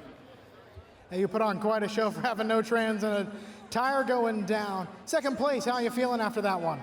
Oh, great. My heart is freaking pumping towards the end right there because I seen that we had 28 laps left, and I was just hoping the car would survive, and it was starting to struggle turning, and I was just hoping it would survive. Hey, you put on a good show. Who helps you do it? Pro H&S and Annie M's Dog Spa, my mom and dad, Pit Innovations, and my spotter, Tyler. Driver of the number 45, second place tonight, Chevy Vincent. Mackenzie, I know driver reunion night means a lot to you. How does it feel to take home the win on a night like this? You know, it feels pretty amazing. My grandpa's here. I didn't want to win like that. I wouldn't have taken Guy out. I backed out to give it to him, and he didn't collect it, and I just took advantage of the situation, but I know that it meant a lot to him too, and you know, I respect the heck out of him, and I would never try and dump him for first place after being happy with second. So, Guy, I'm sorry. I don't know what was up with that at the end. You know how I drive. You know, there was some bumpers at the restarts, but we were all trying to go, and there was a whole train behind me. You know, I'm just happy to be up here. Thank you to everybody that showed up, all the fans. I'm going to keep this quick. BECU, Buzzin, Bickford Ford, repping Welding and Rail, 2 girls. I'm missing so many people. I'm just a little upset right now, so sorry. But thank you to the fans. Thank you to everybody that showed up, and we'll leave with the first place. Driver the number 67, Mackenzie Dietz, your race winner for the Super Stock Figure 8s. Well, Ben Iman, little fireworks there from Guy Litz and Mackenzie Dietz. And Mackenzie picking up the win. Yeah. Preview of things to come, who knows? Yeah, I think going to be a good championship night for them. Well, we've got just a little bit of time to give you the starting lineup. It is the Central Welding Supply 125 for the Speedway Chevrolet Prolate models. Naaman Lang's 00's got the pole out of Linwood. J&R Trucking sponsors him. Jesse Jensen's the 3J, the Tire Pros car out of Stanwood. 7D Dawson Cox out of Arlington. Dry Crawl Sweepers on the sponsor list. And the Joe's Racing Products 78 of Haley Constance out of Snohomish starts fourth. The 14 machine, Colton Price, is out of Everett, sponsored by Northwest Boiler. He'll start alongside the 32 of Chase Gardner out of Snohomish, sponsored by Quality Towing. Chad Fitzpatrick pilots the 12C out of Lake Stevens, trademark RCS on the car.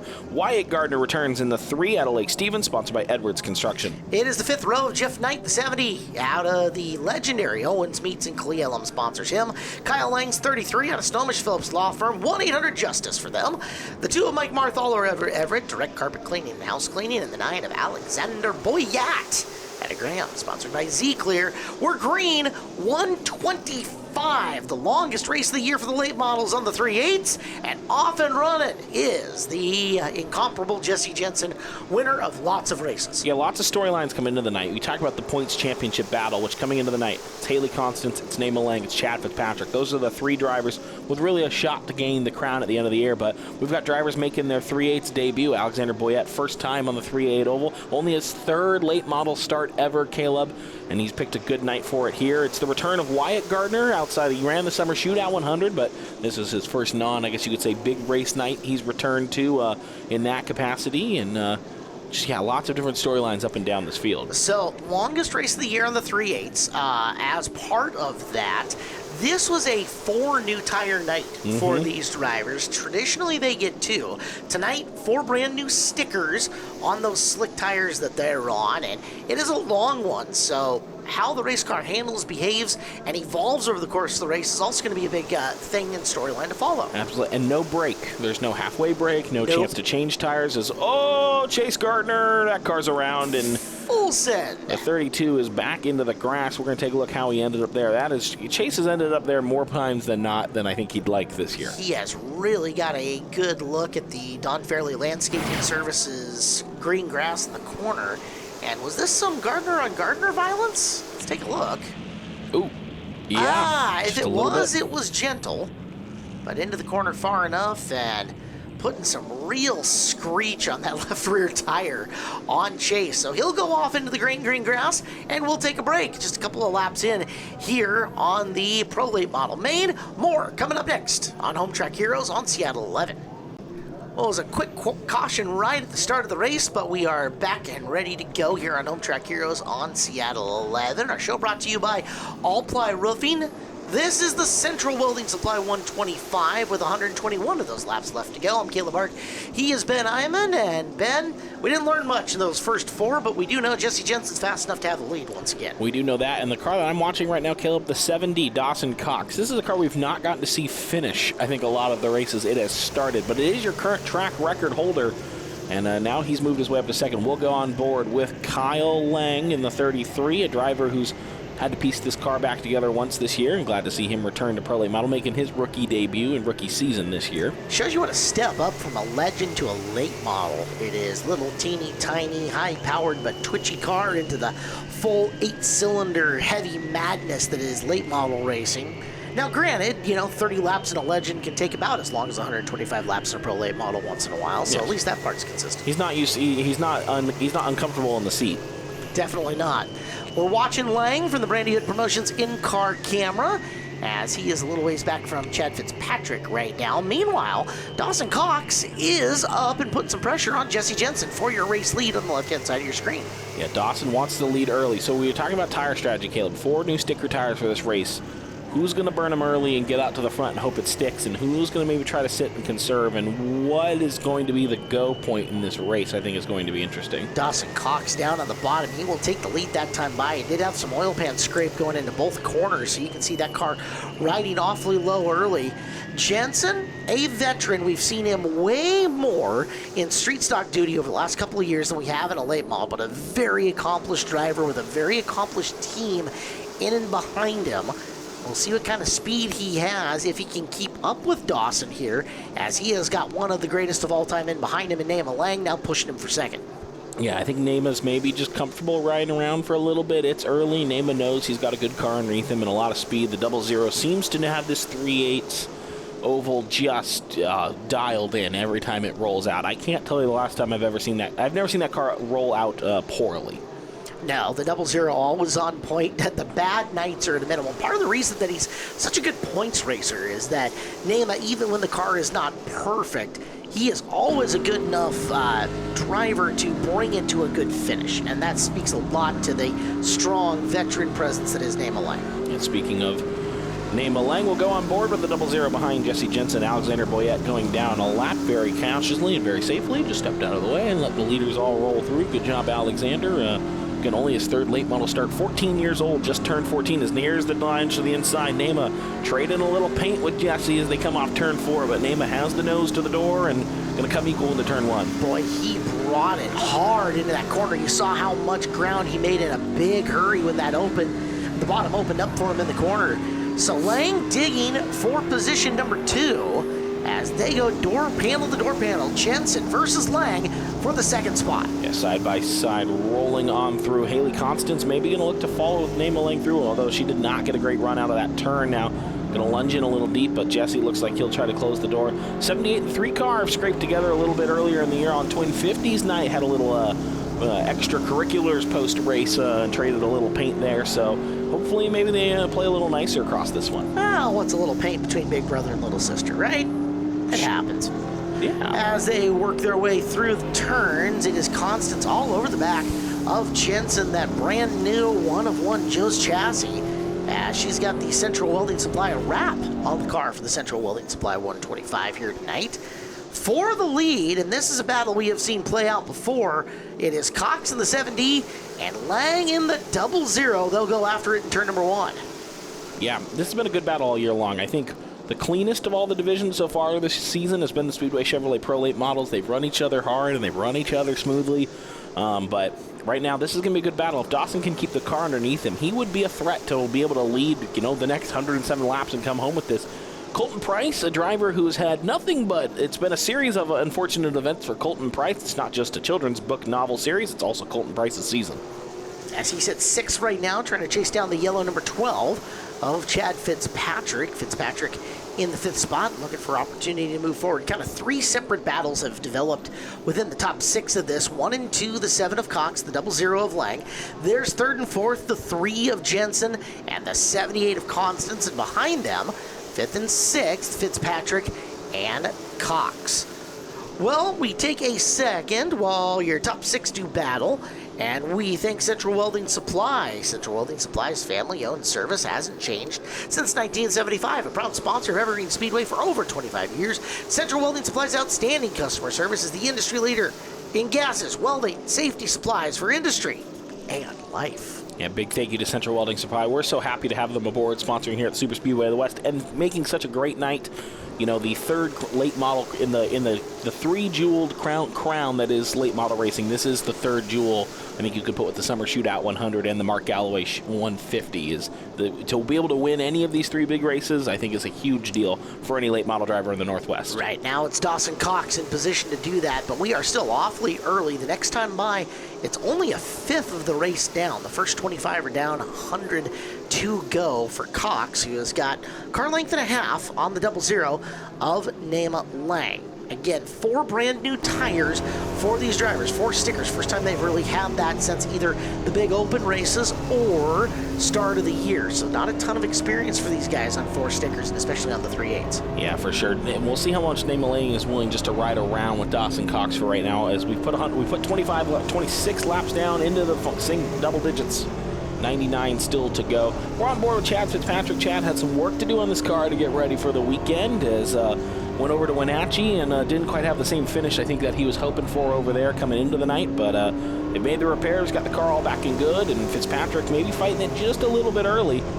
As you can see, watching his hands on the wheels there, kind of makes a small adjustment there and a little bit of a shake there out of the turn. You never want to have to turn twice, but he's pretty steady up until that point. You watch his in-car on the right-hand side Meanwhile, you're seeing Lang start to dart around a little bit. Nema is starting to move high, move low, and see if he can get a run on Cox. He's brought that car length and a half down to half a car length, almost right up on the rear bumper cover of the 7D of Dawson. Concurrent to that, Jensen and Constance have also closed in on that battle. Yeah, Nema Lang like my bloodhound Jeffrey, who realized I just brought sausage home from the market, trying to find a way around Dawson Cox any way he can. And Dawson may be backing it down a little bit because this front four are all starting to compact a little bit together. So is Dawson backing it down, or did he burn too much tire early and he's being told, hey, you got to conserve some to be able to push in the last 35 laps? Yeah, leave off, leave us something in the tank, although again, you're in front. They got to get around you, and you can make that 7D really, really wide if you need to. We'll look further back in the pack for just a second as Jeff Knight, Chase Gardner, and more battling back in the back of the field. Cox now trying to add to that advantage once again. Lang trying to keep him close as your top 6 still all in screen. Those 6 have busted away 32 laps into this. Yeah, just kind of looking to settle in and see where this goes. It's still early, and I think these drivers are being patient enough, although Nema is starting to maybe set a move up. Looking to the outside maybe a little bit. Nothing there. Just riding around right now. A little Sunday drive, and Jesse and Haley maybe going to start to battle it out a little bit behind them. That might allow Nema and Dawson to drive away from those two, and I'm sure both of them would love to create a little gap back to 3rd and 4th. Well, from the strategy standpoint, we know how comfortable Nema is leading the pack. He is definitely an excellent pace setter that suits his skill set really well. And you get the feeling right now that he wants that top spot. He wants to be able to dictate when he goes and when he conserves.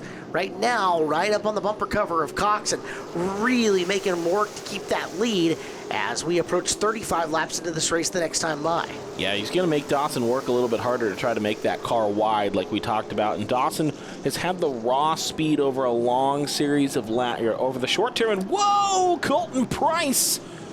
Oh, that did not look good. Window net down on Colton. Lots of smoke and a lot of fire there. As it looks like Colton see a hand moving there and climbing out of the race car. Flame on for Price. He is out of the car. Great news there that he has gotten out safely. But yeah, big flame. And let's see it from the in-cockpit view. So we'll watch going through, and there it is. Heck, you can even see that in the firewall. Pulls quickly to the right. He's already shut it off. You can see that the gauges in the car basically just have the luminescence in and behind them. Let's watch it down the back straightaway.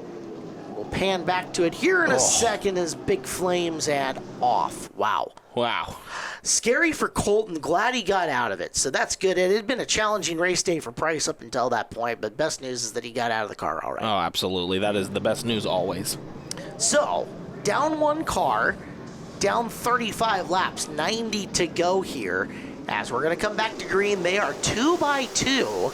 And Lang now has the benefit of going door panel to door panel with Cox at the restart. The race for the lead is on down the back straightaway. Yeah, Dawson's going to maybe push Nema into that speedy dry a little bit and see if he can get a little bit more grip pushing Nema into that. Here comes Jesse Jensen right to the rear bumper of Nema Lang. Looks like Dawson's keeping the low lane, but Nema, wow, great drive there, keeping that middle groove there. So smooth through the corner right now. Just the 00 seems so happy, so planted in the turn right now, and he's not making it easy. Jensen, a little contact, drifted back, made a little contact with Constance, and now we settle in. There it is. Dawson does defend the restart lead. And you get the feeling that Nema knew after about a lap and a half that he wasn't gaining on out there. So he was looking for opportunity to try to get back into line and get low in front of Jensen. And that was the important thing. Yeah, Nema pressured him on the outside, but he didn't cede position number 2 in the process. Yeah, that's a good job for Nema. That is how it's done. That's the veteran's move. You took your shot, wasn't quite there, but got back down before anything else could. Here's Chad Fitzpatrick starting to close in on the 78. Chase Gardner coming with him. See these drivers all coming off turn 4. Carrying a lot of speed, a lot. There's a bobble. There is a bump or a hump or something in turn 4 that these drivers have to come over. And they talk about it. You know, the track always picks up something throughout the year. A crack, a groove, something that's going to disrupt your car. And you can see that little kind of shake they all get as they come off turn 4. You know, part of that behind it, you can see that in some of them. The 3-car of Jensen's just a hair loose. And that's part of the way that he likes to drive it. Like, that he, I don't want to say prefers, but you remember the street stock days, that 3-car was just a little more loose. You could almost say maneuverable, but I can see it. It's fast, loose, but it's a little loose around the racetrack right now. Watching it behind, Nema sits and he's glued.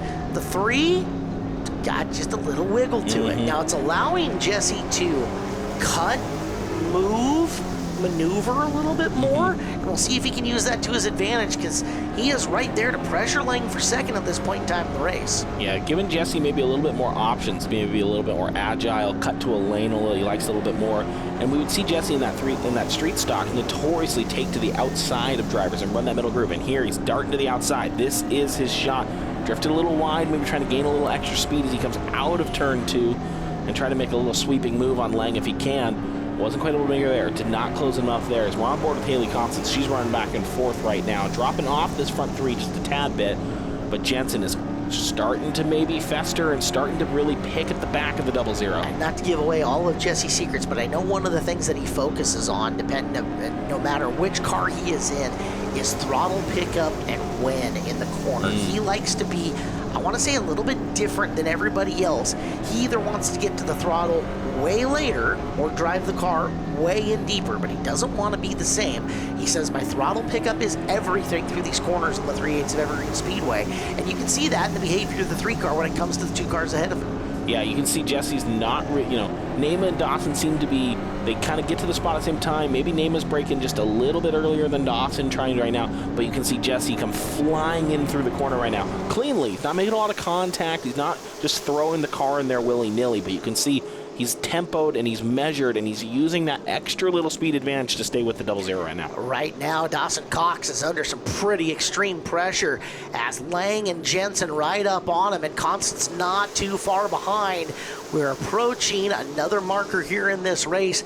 At lap number 75, we'll be 2/5 of the way down, and there's Nema Lang, a little front bumper love, just very subtle, coming after Dawson Cox for the lead. I wonder if the spotter in the ear of Nema Lang is saying, look, this 3 car behind you is gaining, it is starting to pick it up, and you need to get around the 7D and go set your tempo now. I wonder if they're telling Nema, or, Nema obviously can very well pick this up on his own.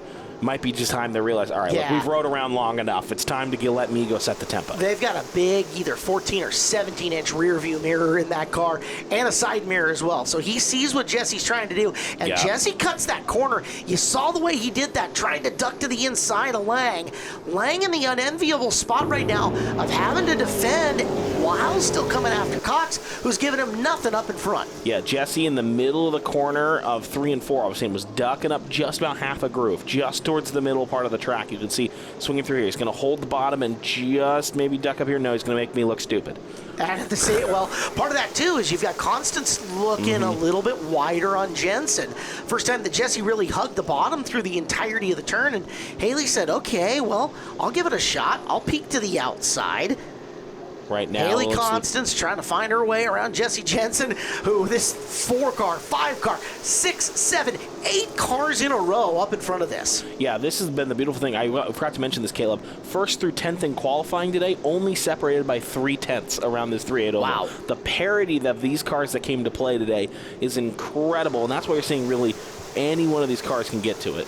So who's going to have the gumption to make the right move on this one?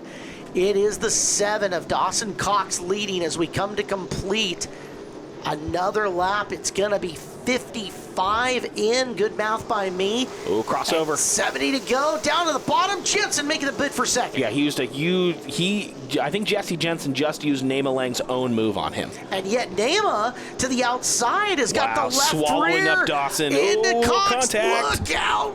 Lang gets around, and then it's going to be Constance getting the worst of it. Oh, wow. That was, breaking point meat boiler. All right, so let's watch this.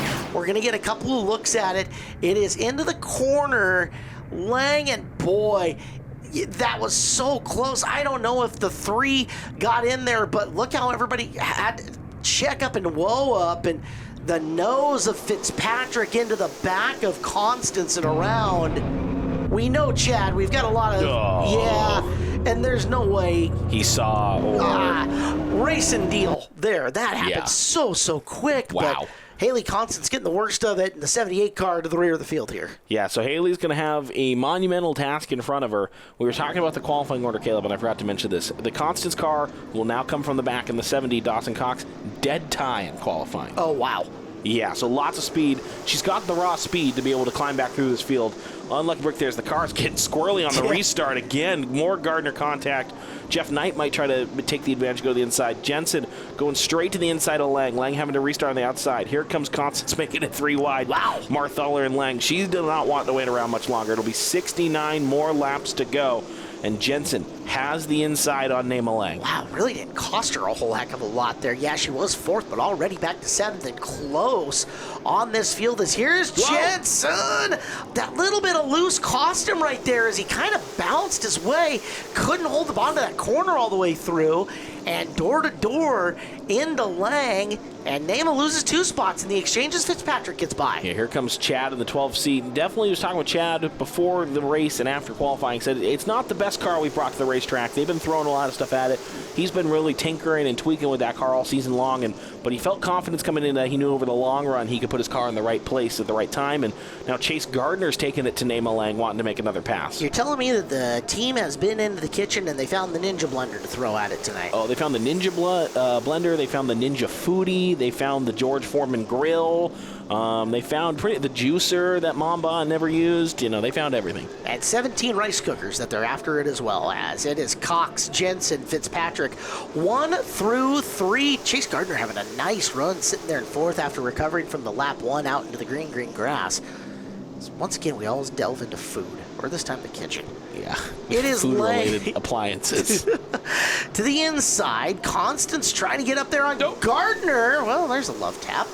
The beautiful white car of Wyatt Gardner will now have a little right front of the 78. And here comes Jeff Knight, who makes a lot more contact with Wyatt Gardner. And if that was a love tap, then is that a marriage proposal tap? That's Love Island. Oh, at that that's point Love in Island. Time, as Kyle Lang. and now Kyle Lang is, now there's body paneling and there were sparks flying. I think Kyle Lang has cut a tire.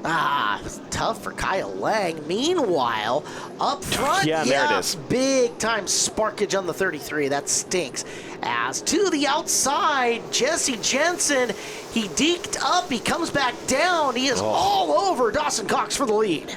This is, he is going all over the place, and this is right where Jesse wants to be. He wants to be able to fake Dawson high, fake him low. He'll try to take him high. Will Dawson throw the blocks, and will Jesse cut low? No. He'll plant to the outside and try to make the move. Like the old street stock days, Jesse Jensen is trying to use the middle groove line when no other driver can do it quite as well as he can. We're just barely past halfway here on this point, and you know, if the spotters are saying go, go, Jesse Jensen is on it, down the front straightaway, and he noses into the lead that time by. Yeah, just got it at the line potentially. Yes, he did. Now they're still side by side, but he's going to have a huge run out of 2.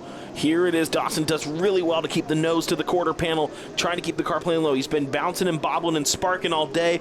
It won't be enough. Dawson has led more laps than anyone in this race, but he will cede the lead back to Jesse Jensen. Jensen now to the top spot in the 3 car. It is Jesse starting to open her up a little bit on Cox, who's got some room between himself and Fitzpatrick.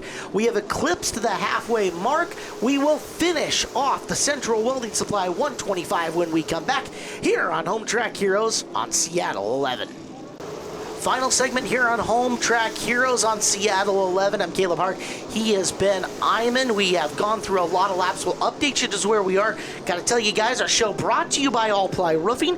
Is your roof keeping up with all the weather, washing and dishes out? Call All Ply Roofing for a free estimate at allplyroofing.com. Your residential and commercial roofing team, All Ply Roofing.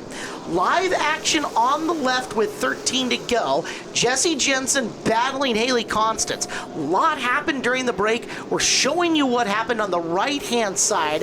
Nema Lang getting by for a pass. Here's Haley moving her way back up the field. As you can see on the left-hand side of the screen, Ben, she is challenging Jensen for the lead. Here's how she did it, moving past Fitzpatrick and Moore on the right. This is a monumental charge through the field for Haley Constance. So you have to go to the rear with about 65, 70 laps still to go, and to be able to meticulously pick up car after car. Here's the move on Dawson Cox. Nema went to the outside. Haley kind of drifted back a little bit, set the move move up. And I think she ends up following Nema around here too. Dawson was running second at this point when she made this move. Is we're down to 10 laps to go, and Constance is all over the rear of Jessie Jensen in the live action as we're going through lap traffic. Yeah, this is an absolute marvel to see. Again, replay on the right, live action on the left as Jensen laps Marthaler, and that little bit of loose that you can still see it, that little bit of wiggle that he's got is making things really hard, but he is driving the wheels off that race car as he is awfully quick with Constance in behind him.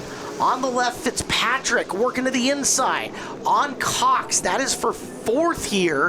And Fitzpatrick moving his nose up as we're back on the battle for the lead on the left. On the right, here is Haley getting by Nema just a few laps before we got back to the show. Yeah, so this is where we sit with 8 laps to go. Can the 78, she's made so many passes on the way back up after she ended up in the grass midway through this race. Can she get back to Jessie Jensen, and can she find a way around? In this charge, from when she got around Nema Lang into clean air to Jessie Jensen, she's been running 2 to 3 tenths quicker than the 3 car, lap after lap after lap.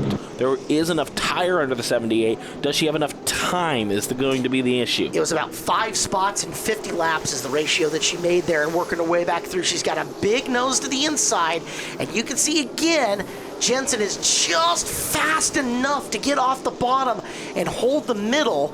He gets in kind of at the hash, but the car is maneuverable enough that he can kind of cut back down as now they are door panel to door panel going into turn number 1. These two have had their exchanges earlier in the air while racing. They keep each other clean so far. Down the back straightaway, Jessie trying to pull it on the outside. Haley gonna nose the car ahead again, trying to keep her 78 alongside him, but Jessie using that car advantage, using how loose he's got it at the rear end to be able to cut down and wiggle just that little bit more. Yeah, there's a ton of drive there for him in doing so. There's a lot of space between them. You can see that. Jessie comes down a little bit out of the corner to make it a little more narrow, but right now, clean with 3 to go. Constance on the inside. She is hugging the bottom. She is keeping the quickest way around this track she can.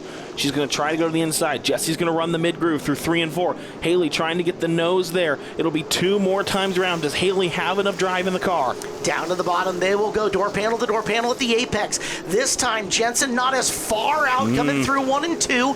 They're going to be a little more narrow coming into 3. Down track they go. Off the corner. Oh, boy. Oh! That happened. Oh, that is contact, and that is a lot of damage on the 3. I think the caution's going to come out before the white. We're going to take a look at this again as Jessie Jensen's car is going to come to a stop in the middle of 1 and 2. So we're going to look. Constance off turn 4, just a little door to door, and Jessie nowhere to go except for the outside of the turn 4 wall. Just, oh. Wow. Yeah, so big contact coming off the corner, and not how either driver wanted this to finish. For sure. Let's take a look. This is Jessie's in-car, and hard into the wall in the front straightaway. That is just nowhere to go for Jessie. And, you know, when 2 cars come together, someone's got to end up somewhere. And it was either a uke for the 78 or the wall for the 3. So be it. And that's where it is. So Jensen's run for the lead over at this point in time. And what had been a really, really good battle ends very disappointingly. So we're going to try to restart this. 2 laps to go. It'll be Constance and Lang on the front row now. Fitzpatrick, Cox, row 2. Knight and Gardner, row 3. And then a pair of lap cars down behind in the back, and Wyatt Gardner, Mike Marthal, Kyle Lang. Constance will have the lead. It's been a heck of a comeback for her, regardless of that lap there. She drove her way up and through the field. Now she's got to hold off Lang here at the very end. Down on the inside, we've seen Nema and Haley do a lot of battle. Was that a green and a white? No, I don't think so. Nope. I think we just threw the green, although contact. Chase Gardner, Jeff Knight, more contact. Oh, right over the top of Chase's car. Shreds the left front of the 32. Caution flag out. That is going to draw a caution. We still have a lap to go, so we're going to have to rack and stack and try this again.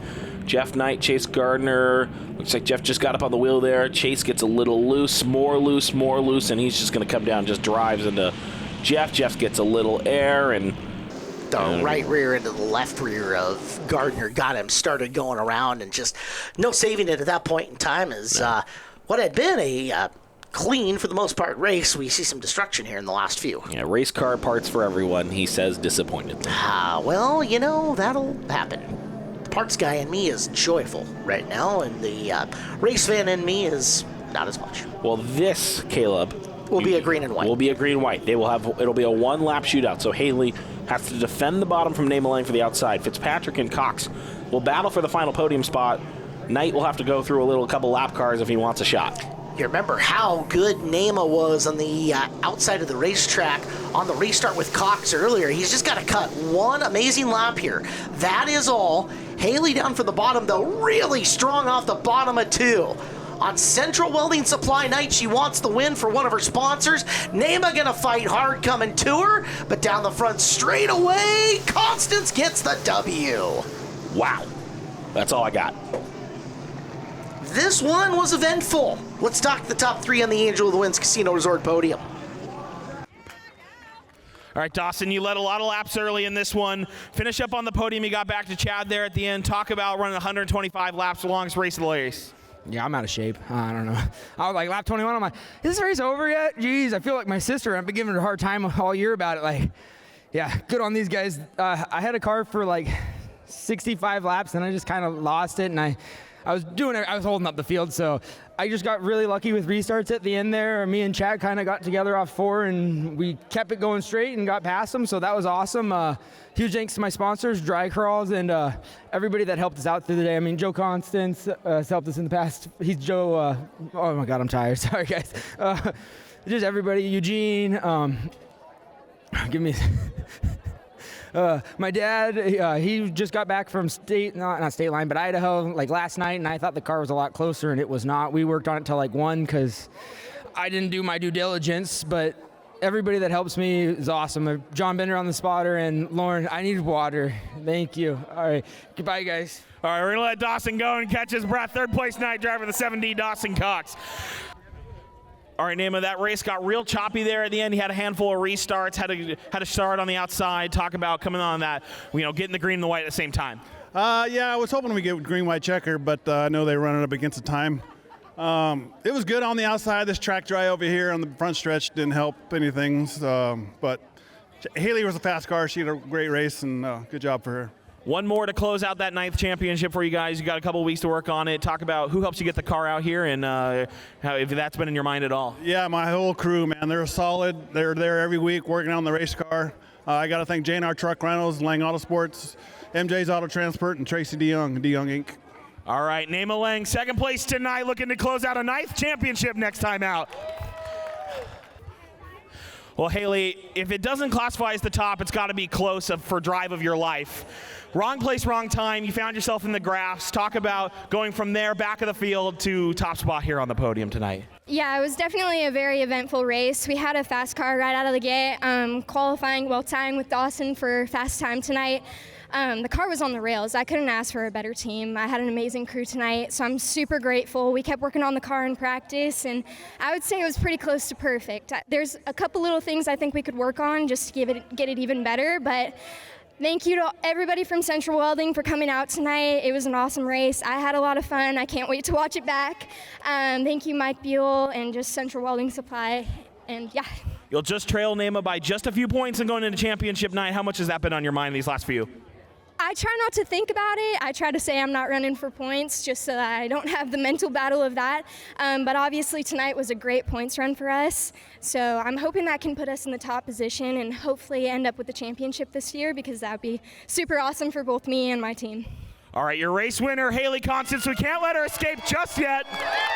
Haley, you can't go anywhere just yet. I got one more thing for you.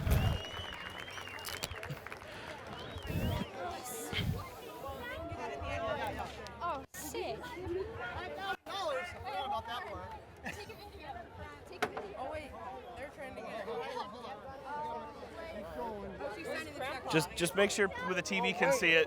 Just make sure the TV can see it too. Marshall M-A-R.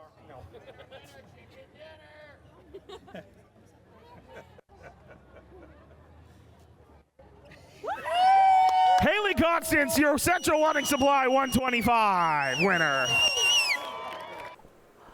Well, there weren't fireworks on the air tonight, but there were fireworks on the show, Ben Iman. What an event. Wow. And the finish of the final 2 races here tonight on Home Track Heroes. Yeah, all I can say is, sometimes when, racing hard for the finish, cars come together and, yeah, wow, what a finish. The same Prolate models will be back the next time you can come to Evergreen Speedway, which is Saturday, September the 13th. It is the Prolate models for their championship night, along with the Street Stock, Stinger 8s, Legends, and Hornets. Next Sunday on the show, it is going to be monster trucks, Megasaurus. Well, Megasaurus may not be on, but Stadium Ranger trucks are coming up, bump to pass, and destruction of all kinds. Should be a bunch of fun. Thank you very much, Ben Iman, DT on TV on some of your Victory Lane, and the Hobbs is on production. My name's Caleb Hart. We will see you next Sunday night right here on Seattle 11 for more Home Track Heroes. Good night, everybody. Thanks for watching Evergreen Speedway's Home Track Heroes on Seattle 11. Join us next week for more great racing from Evergreen Speedway.